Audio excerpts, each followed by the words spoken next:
Hey YouTube, it's Stephanie.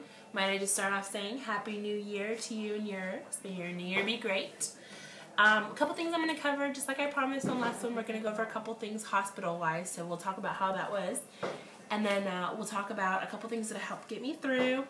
And then I'll show you the incisions, and we'll call it a night, because it is New Year. So, and I can hear the fireworks going off too. I'm missing out, but it's okay. So, let's see. Hospital, real quick. So, I went in about... My husband and I left the house about 5:30. We got to the hospital about 6. At about 6 a.m., they called me to the back. They did my bracelet.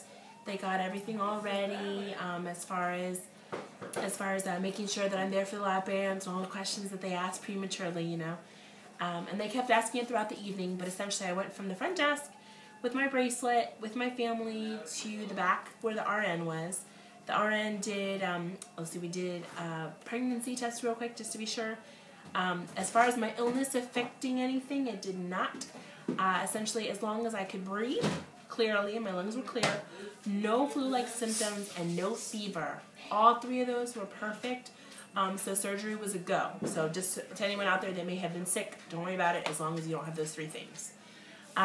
So after I went through with my my RN there, everything got set. She put me in my gown, got my IV hooked up. Everything was green for the go. They said, well, we're going to have you meet your anesthesiologist and roll you back. So I had to say goodbye to my family. And they rolled me back to meet my anesthesiologist. Shortly after, my surgeon was there. She met with me for a couple minutes, again, just verifying everything. And the next thing you know, I'm being rolled into a bigger room.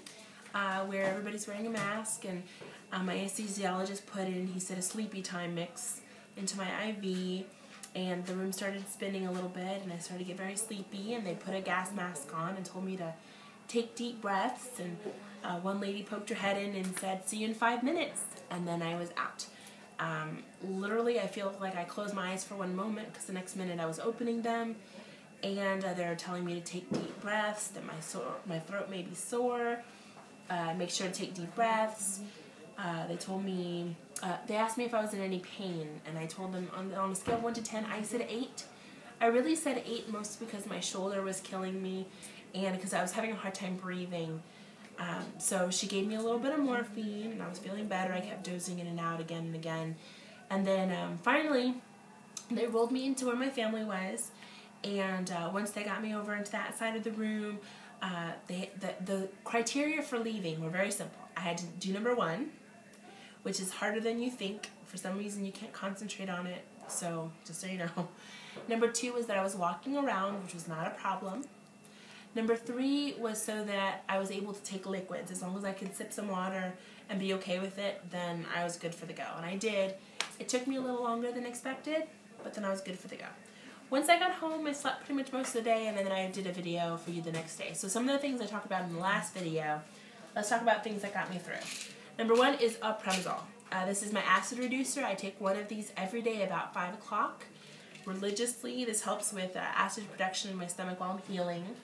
Since the tubes for anesthesia were a little bit tough on your throat, and after you suck on these, it turns into liquid, so Halls really help soothe the throat and help clear up some of the anesthesia as well. The Lifesaver, Gas X strips. That way you're not having to worry about taking another pill.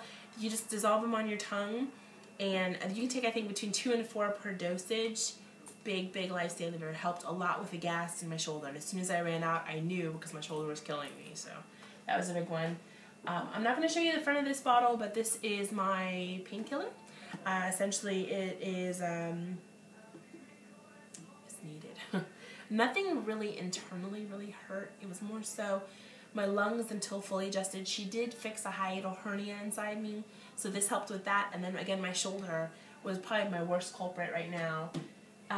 This right here is called an incentive spirometer. I did mention this in the last video, and my cousin thinks it's fun. But essentially what you do is you inhale through the tube, and what your goal is when you first get out of the hospital, you have to meet the 2,000. My first couple breaths were only at 1,000, but I'm going to show you real quick. You're trying to keep it between these 2 arrows, so I'm going to show you real quick.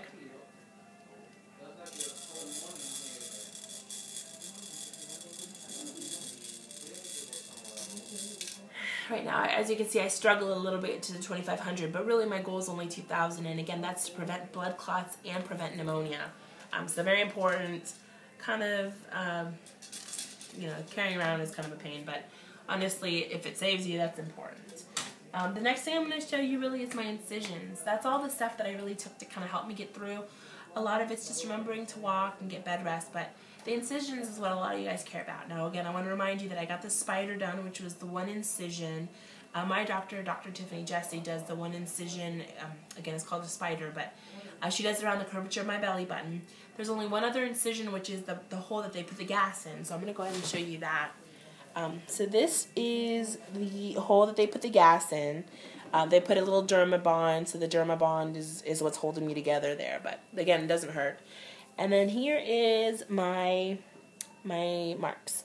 That's the incision that the doctor made. These are 2 stitches. I'm not really sure what they're holding together, to be honest with you, because all I can really see in there is the DermaBond, but I'll be meeting with the doctor on January 9th, the day after my birthday, to ask. The only real swelling I have is right here, which coincidentally, my stomach I feel is right here, and if I press a little bit right here, I can feel something that's foreign, so I'm guessing that's my band. But right here, it's extra tender, and I think this is where my port is, not to mention that she left a blue mark, so I'm thinking that's the mark that lights the way, I guess. But anyway, the swelling doesn't hurt. None of that hurts. None of the incision marks hurt. Essentially, it's like I said, it's mostly the gas pain that hurts, and even that, the only time that I've noticed any discomfort is if I drink or eat a little bit too much. And by eat, I mean liquid, but like, for example, I just had tomato soup.